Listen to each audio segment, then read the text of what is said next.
What happens when the person in charge of your healthcare system is your own cousin, and you believe his choices could cost you precious time with your kids? That's the heartbreaking reality facing Tatiana Schlossberg right now, and it's why she's calling out Robert F. Kennedy Jr. in a way the Kennedy family rarely does in public. Tatiana Schlossberg, the 35-year-old granddaughter of President John F. Kennedy and daughter of Caroline Kennedy, recently revealed in a powerful New Yorker essay that she has terminal acute myeloid leukemia. Doctors have told her she may have less than a year to live. For more content like this, make sure to subscribe to our channel. Her diagnosis came shortly after the birth of her second child with her husband, Dr. George Moran, when a strange blood test turned into the worst news imaginable. Since then, Tatiana's life has been a blur of chemotherapy, bone marrow transplants, and cutting-edge treatments like CAR-T therapy, all made possible by decades of government-funded research. And that's exactly where her cousin RFK Jr. enters the story, not as a supportive relative, but as the country's Secretary of Health and Human Services.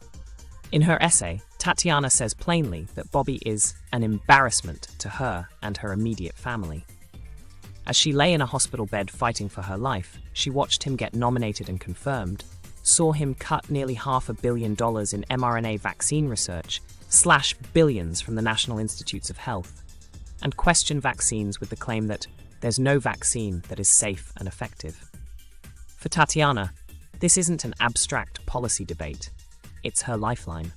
She describes doctors and scientists, including her own husband at Columbia, suddenly unsure if their research would survive.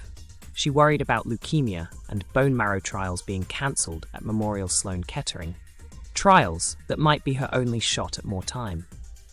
She even points out that a drug that helped save her after a postpartum hemorrhage is now under review at RFK Jr.'s urging, and she chills at what might have happened if it hadn't been available.